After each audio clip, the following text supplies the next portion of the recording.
Hi, today I wanted to go over just the books that I got today in the mail from my local comic shop, Phantom of the Attic in Oakland, suburb of Pittsburgh, PA. I've been shopping there for about 9 months, and how I got to know them and also why I use them, considering I live over 1,000 miles away in Miami, is that Tom Scioli had a in-store signing in 2020. And I called them up and I said, hey, if I pay for it, is there a way I can get a book signed by Tom and have it shipped to me? And they were very good. They were great with service. They were just a great, pleasant experience. So I always said to myself, something happens to my local comic shop here in Miami, I'm going to use them. Well, about a year later, my local comic shop here closed. So I've been using Phantom of the Attic since summer of 2021. And they have been a great store. No complaints. Anyway, just want to give a shout out to Jeff, David, and Jim. They do a wonderful job there. Anyway, let's get to the books. This is Crimson Cage. This is the fifth issue of the 5-issue miniseries. It takes place in 1980s world of professional wrestling. It is wrestling meets Macbeth. And if you've read Macbeth, you'll see the similar themes. This is one of those rare wrestling comic books that's actually a good wrestling comic book. I find that either most wrestling comic books, the art is wonky, the story isn't good, just something. But this is a really good comic book. There's a lot of horror elements to this as well, as you would expect from a book that has Macbeth elements in it. If it comes out on trade, you should consider it. Just a really good book. This is the first AWA book I've ever bought, series I've ever bought. And it's good stuff. I really like this a lot. Elektra, Red, White, and Blood, excuse me. Or Black, White, and Blood. I get confused. This is the last issue. This has been uneven. It really just depends on the team that's working on it. You've had some really stellar people like Greg Smallwood work on stories, and you've had some people that I don't think are ready for prime time.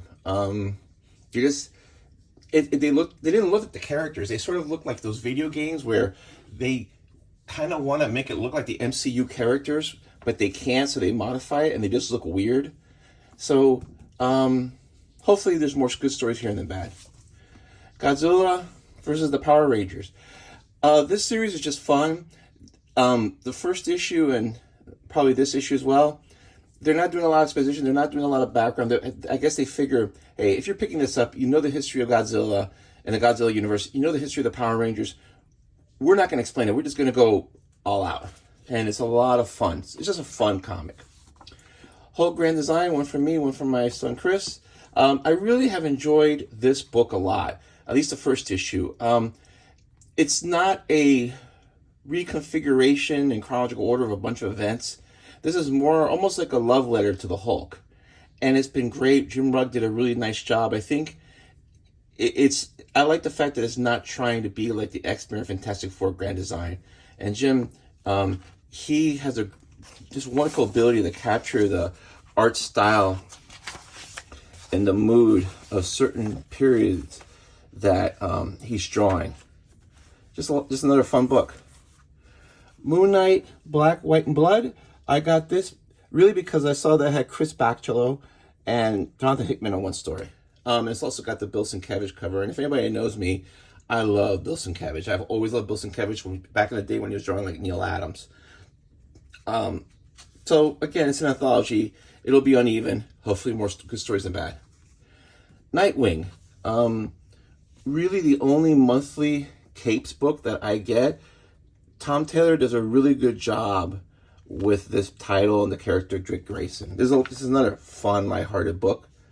Sonic the Hedgehog 49. I think I'll go up to 50 and then stop. I actually got this more for my son, although I've been enjoying it. But I think 50 is a good point to stop at. But I'm really impressed, and kudos to the Sonic team and to IDW for getting us to 50 issues after the way they were just dumped by Archie Comics. Star Trek Mirror War. The covers are by J.K. Woodward. The inside is not by J.K. Woodward, but the art seems to fit, and I think that the first issue was a little, I don't say wonky, but it just kind of seemed like they were figuring stuff out. but they've done a nice job capturing all the elements of the Next Generation universe and timeline in this series. So this is a lot of fun.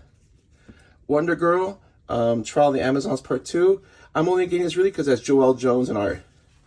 Joelle Jones does beautiful, gorgeous art. She knows how to draw female characters well. I like it. She's a good writer, but I like it when she draws her own work.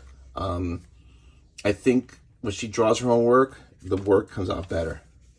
This is Free Comic Book Day from Skybound Comet. This is the YA division of Skybound, and this features a long story of Clementine. This is Tilly Walden. This is like an intro to the first graphic novel. I am a huge Tilly Walden fan. The gray tones are done by Cliff Rathburn, so that's why it looks similar to the original Walking Dead series. Tilly is doing 3 graphic novels with the character Clementine that was introduced in video games. I am a huge Tilly Walden fan, as I just said, and I'm going to be getting this book, and I'm really looking forward to it. I think she's just a wonderful cartoonist. And I think I've read almost everything of hers, except for maybe her latest book. The Last Ronin by IDW. I'm disappointed in this book. I haven't read it yet, only because this came out like over a year ago, and then they had no issues in making multiple variants and printings, but they couldn't finish the series. Actually, I'm going to have to reread the first 4 issues to remember what the heck went on. That's how bad it is. Last book is a graphic novel by Chaboute, the French artist. It is called Yellow Cab. It is based on the novel by Benoit Cohen. And he just does beautiful, lovely black and white work. And I'm really looking forward to reading this. I think this is where IDW kind of needs to go and direction goes to, because I know they've lost licenses for Transformers and I forget the other licensed property. I think they need to kind of go into these kind of works and maybe a little bit more of a Dark Horse thing, just to set themselves apart. And hopefully they can keep Turtles, which unfortunately I stopped reading because nothing was going on. But I'm really looking forward to this. I think this will be fine. Unfortunately, I'm not blaming IDW, but this is one of those smaller graphic novels, and I think we're going to be seeing a lot more of this to keep the price point down and because of paper shortages. But I think for this style of book, it works. Like manga, you don't need a large manga book. And I think with this works, the size works with the art. So that's it, really. Looks like some good stuff. Thanks.